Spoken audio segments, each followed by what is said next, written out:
আজ রাতে যখন আপনি ঘুমাতে যাবেন, মোবাইলটা এক পাশে রাখবেন, রেখে 1 মিনিটের জন্য নিজের হৃদয়কে একটা প্রশ্ন করুন, যদি এটাই আমার জীবনের শেষ রাত হয়, যদি আগামীকাল সকালে আমার চোখ আর না খোলে, যদি এই রাতের পর আমাকে সাদা কাফনে জড়িয়ে কবরের দিকে নিয়ে যাওয়া হয়, তখন কি আমার ব্যাংকের টাকা কি আমাকে বাঁচাতে পারবে?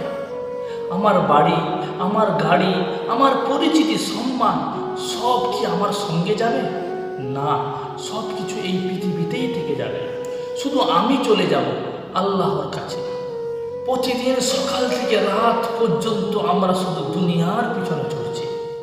আরও টাকা চাই, আরও বড় বাড়ি চাই, আরও সুন্দর জীবন চাই, আরও সম্মান চাই। কিন্তু কখনো কি ভেবেছি, আজ যদি আমার জীবনের শেষ হয়ে যায়, আমি কি নিয়ে আল্লাহর সামনে দাঁড়াবো? কতদিন হলো কোরআন শরীফ খুলে পড়িনি, কতদিন হলো তাহাজ্জুদের নামাজে দাঁড়াইনি, কত নামাজ শুধু অলসতার কারণে ছেড়ে দিয়েছি। মৃত্যু কখনো খবর নিয়ে আসে না। প্রতিদিন আমরা খবর শুনি, কেউ দুর্ঘটনায় মারা গেছে, কেউ ঘুমের মাধ্যমে চলে গেছে, কেউ হাসপাতালে শেষ নিঃশ্বাস ত্যাগ করেছে। কিন্তু আমরা মনে করি আমার এখন অনেক সময় আছে। এটাই মানুষের সবচেয়ে বড় ভুল। মৃত্যু বয়স দেখে আসে না, মৃত্যু ধনী গরিব দেখে আসে না।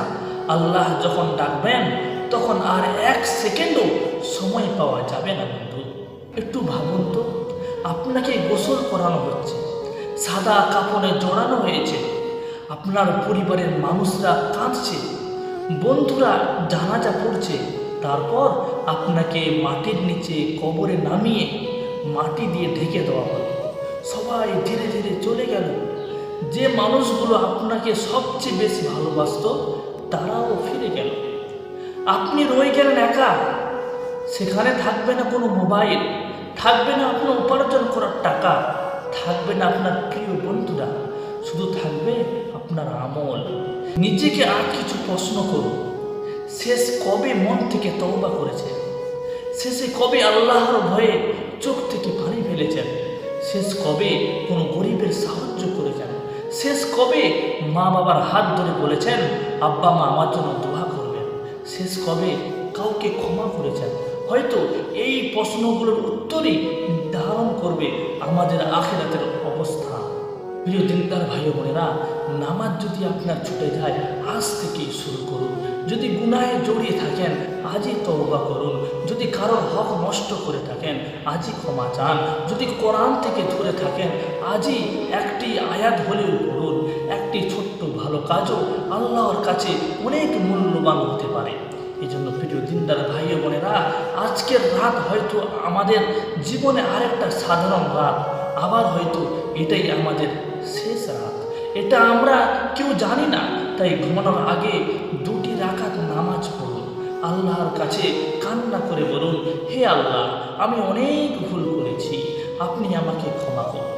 আমার হৃদয়কে হেদায়েত দিন, আমার শেষ নিঃশ্বাস যেন ঈমানের উপরে হয়। আমাকে এমন বান্দা বানিয়ে দিন যার উপরে আপনি সন্তুষ্ট থাকবেন। মনে রাখবেন, একদিন এই পৃথিবী আমাদের ভুলে যাবে, কিন্তু আল্লাহ কখনো তার বান্দার আন্তরিক তওবা ভুলে যান না। আসুন আজ রাত থেকে নতুন জীবন শুরু করি। আল্লাহ তাআলা আমাদের সবাইকে দুনিয়ার মোহ থেকে রক্ষা করুন, 5 ওয়াক্ত নামাজ হেফাজত করুন এবং সঠিক তওবা করার তৌফিক দিন এবং কোরআনের সঙ্গে সম্পূর্ণ জীবনটা কাটানোর তৌফিক দান করুন। আমিন।